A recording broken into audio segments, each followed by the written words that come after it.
सद्गुरुदेव शिवमुनि महाराज की जय। मनुष्य भगवान की जय। अखिल भूमंडलीय सर्वशिरोमणि मुनि समाज की जय।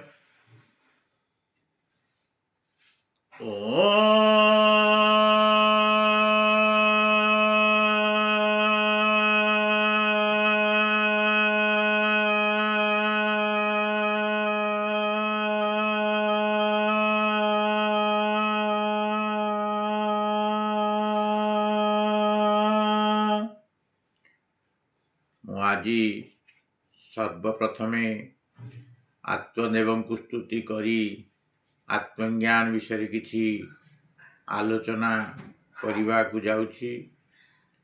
तत्संगे संगे समस्त मुनि मुनिमती और जिज्ञासु जनता जनार्दन को मोर सप्रेम जयजी।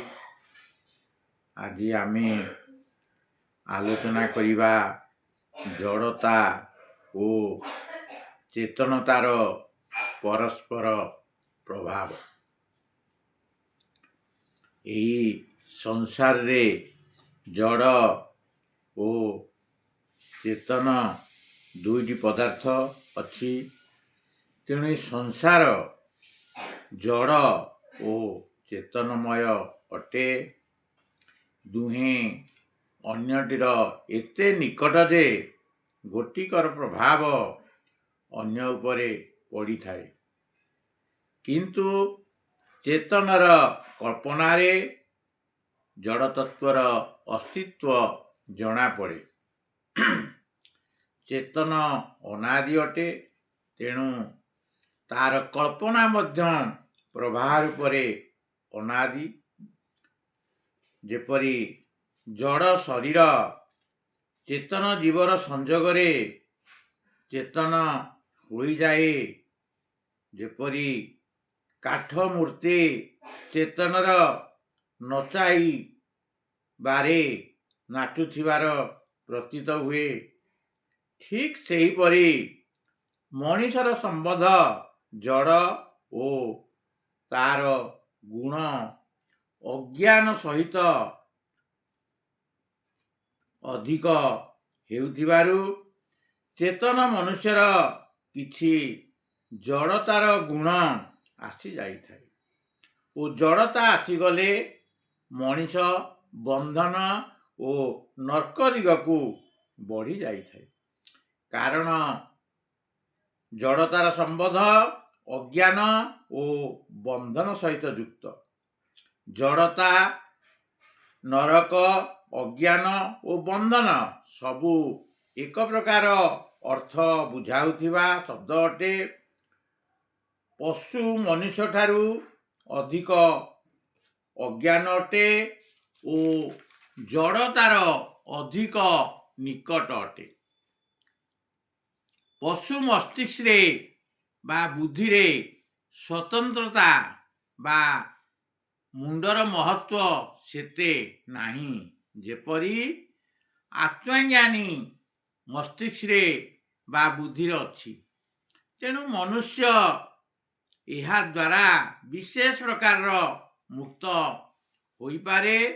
जे जेते चेतन हेब से सेतिकी चेतनर महत्व बुझी सेथिपाई जत्न करिवो और मुक्त मध्य हेबो।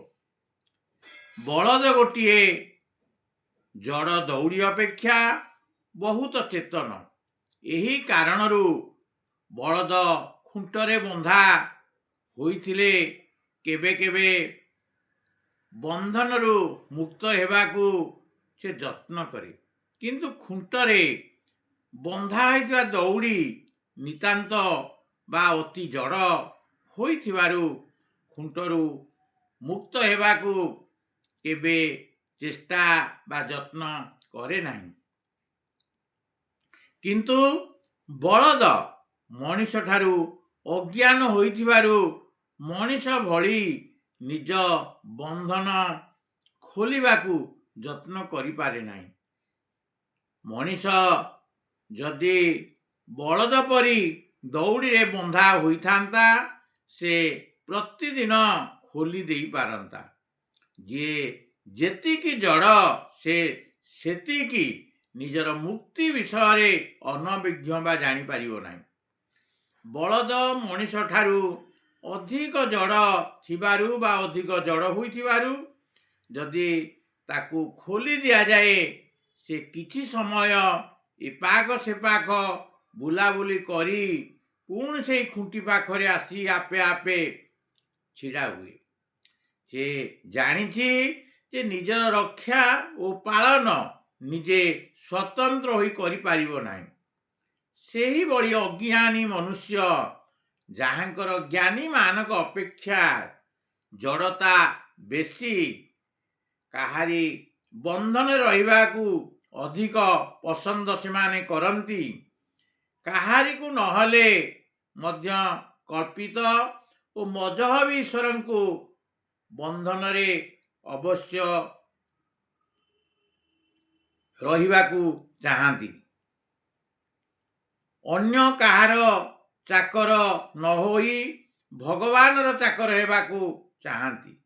ଯେଉଁ ମନୁଷ୍ୟର ଜଡ଼ତା ଓ ଅଜ୍ଞାନତା ଅଧିକ ଥାଏ ସେମାନଙ୍କର ସ୍ୱାଭାବିକ ଗତି ମୁକ୍ତି ଦିଗକୁ ହୁଏ ନାହିଁ। ଅଜ୍ଞାନୀ ଜୀବ ନିଜକୁ ମୁକ୍ତାତ୍ମା ମାନିବାରେ ଡରନ୍ତି, ତେଣୁ ଭକ୍ତ ହେବାରେ ସେମାନେ ଗୌରବ ଭାବନ୍ତି। କୁତା ସ୍ୱତନ୍ତ୍ର ହେବା ପରିବର୍ତ୍ତେ ମାଲିକ ଆଗରେ ଲାଙ୍ଗୁଡ଼ ହଲାଇବାକୁ ସେ ଅଧିକ ସୁଖ ଭାବେ, ଯେପରି କାଠ ବିଡ଼ା ନିଜେ ବନ୍ଧନ ଖୋଲିବାକୁ ଯତ୍ନ କରେ ନାହିଁ। ଯେଉଁ ମନୁଷ୍ୟଠାରେ ଅଧିକ ଅଜ୍ଞାନତା ସେମାନେ ଭକ୍ତି, ସେବକ ଓ ଚାକର ହେବା ଛାଡ଼ି ମୁକ୍ତାତ୍ମା, ଶୁଦ୍ଧାତ୍ମା ହେବା ବା ଶୁଦ୍ଧ ହୋଇ ପରମାତ୍ମା ହେବାକୁ ଚାହାନ୍ତି ନାହିଁ। ସେମାନେ ଚାହାନ୍ତି ଯେ ସେମାନଙ୍କ କଳ୍ପିତ ପରମେଶ୍ୱରଙ୍କଠାରେ ପ୍ରାର୍ଥନା କରିବେ ଯେ ଆମେ ମୁକ୍ତି ଚାହୁଁନା, ଆପଣଙ୍କର ଚରଣ ଧୂଳି ହୋଇ ରହିବା ପାଇଁ ସର୍ବଦା ଚାହୁଁଛୁ। ସେମାନେ ବୁଝିପାରନ୍ତି ନାହିଁ ଯେ ମୁକ୍ତିଠାରୁ ଅଲଗା ହୋଇ ଦାସତାର ବଡ଼ ନର୍କ ଦିଗକୁ ସେମାନେ ବଢ଼ି ଚାଲିଛନ୍ତି। ମୁଁ ଏତିକି କହି ମୋର ସତ୍ସଙ୍ଗକୁ ସମାପ୍ତ କରୁଛି। ସମସ୍ତଙ୍କୁ ମୋର ସତ୍ପ୍ରେମ। ଜୟ ଜୀବ, ଜୟ ଜୀବ, ଜୟ ଜୀବ।